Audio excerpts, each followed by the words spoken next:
Check one, check two. Check one, check two. Dame Funk for you.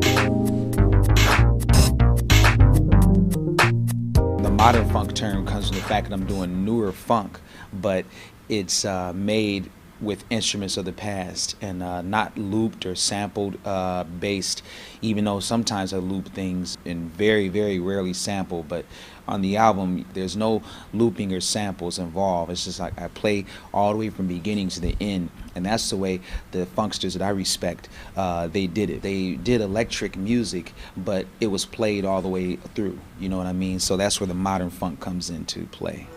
It's the way you make it down, you make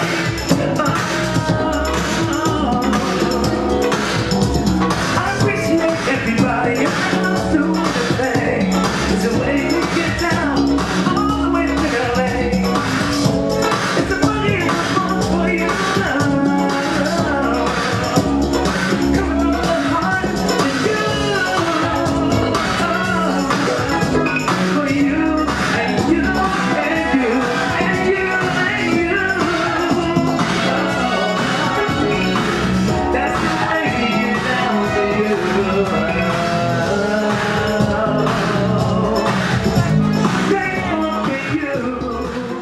I always get these questions, you know, like how could you put that playlist up?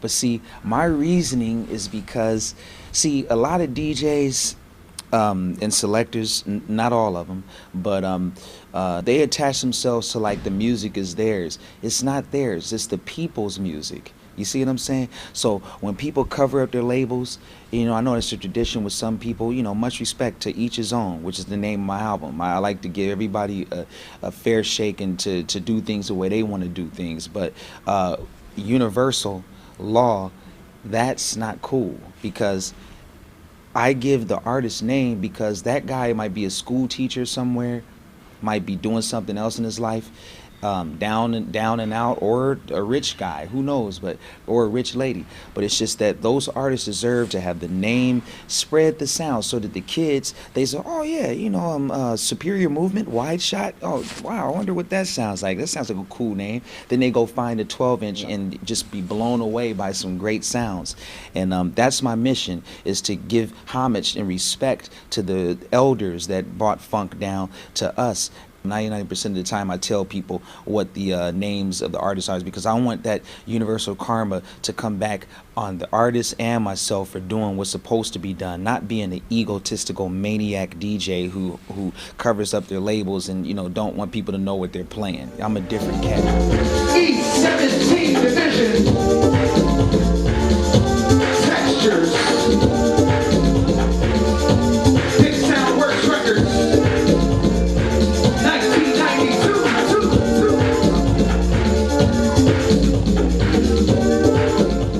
My mission, as the days have gone by, has been to put the brick in the wall representing the funk. The funk is not dead, you know what I mean? It's like, you know, the funk got dirtied up. The word got dirtied up the last few years. The hip-hop generation, you know, they sampled the funk, but they don't really pay homage to the funksters.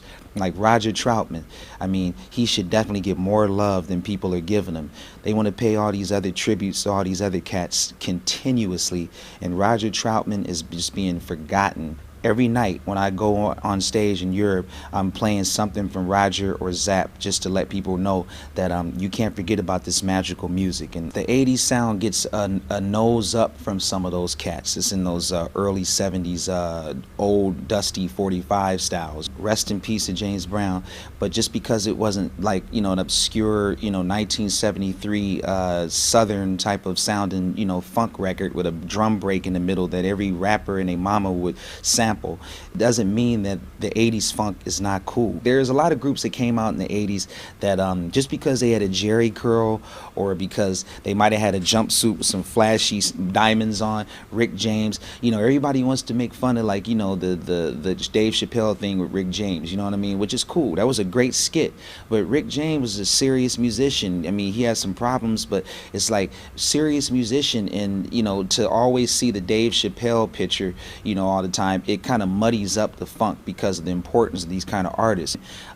We all are the hip hop generation, but I don't want to forget about that rare 80s and that type of funk that's out there. If it wasn't for the West Coast, I mean, and I'm going to tell you now, the East Coast invented hip hop, right? The West Coast, if it wasn't for us, the funk part of the 80s part and the late 70s part probably would have never been it intervened in East Coast hip hop. I remember reading something from Larry Blackman from Cameo. They were an East Coast based funk band. They got no love in the East Coast because they hit hard in the funk.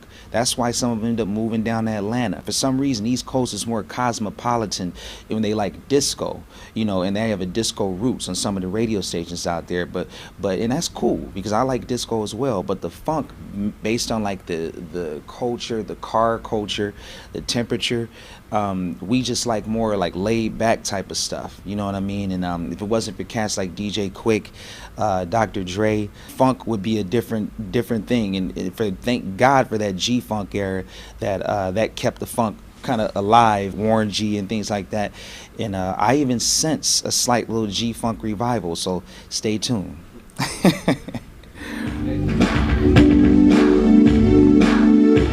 Melodic funk for you. Take you to two-step onto this shit, y'all, like this.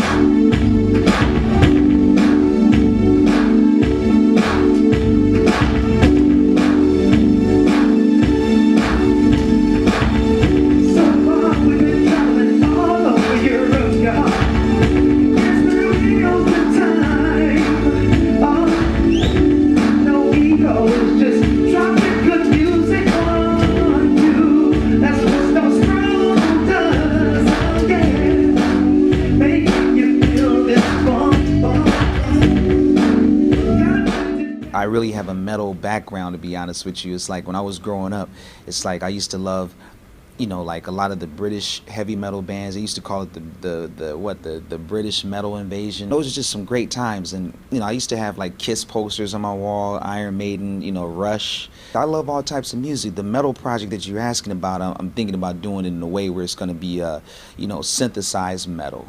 You know what I mean? Not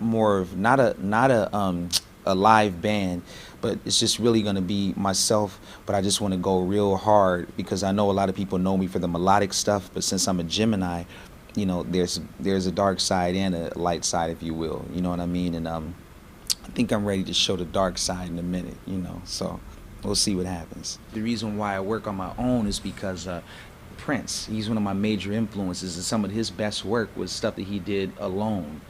And I'm an only child, so it's like I'm used to being by myself. I'm used to being a loner, if you will. You know what I mean? And I don't need like a lot of people to go, like, say if it was a record store or maybe just someplace to go hang out, I don't need to take 5 dudes with me, you know, to go to get a slice of pizza. You know what I'm saying? It's like I just roll by myself. I just feel more comfortable sometimes because I talk to myself, you know, in my head, you know, work out different ideas, you know. But definitely projects in the future that I would, like Master Blaster. There's a project I'm working on right now that has a cat named Computer J and J1. J1's on drums and Computer J is on keys, and myself is on keys and vocals. And that's one of my first group efforts that I'm gonna do. It's no like ego thing. I don't even have an ego. You know what I mean? I really don't think I do. I know we are born with some sort of ego, but I swear to you, the music that I'm doing is because, and even the music that I play out when I DJ, it's for the people. It's like, it's not me. It's like, I feel that I'm doing stuff for, like, you know, I feel that I'm doing things for that person that I know is out there like me. I know there's people that's out there like me, that feels like me, that remembers the way the sun shine, that remembers, you know, like cartoons back in the day, that remembers like pre-internet times, or even, you know, just good times. The way a sunset looked when the sun was going, or driving with your parents in the car. I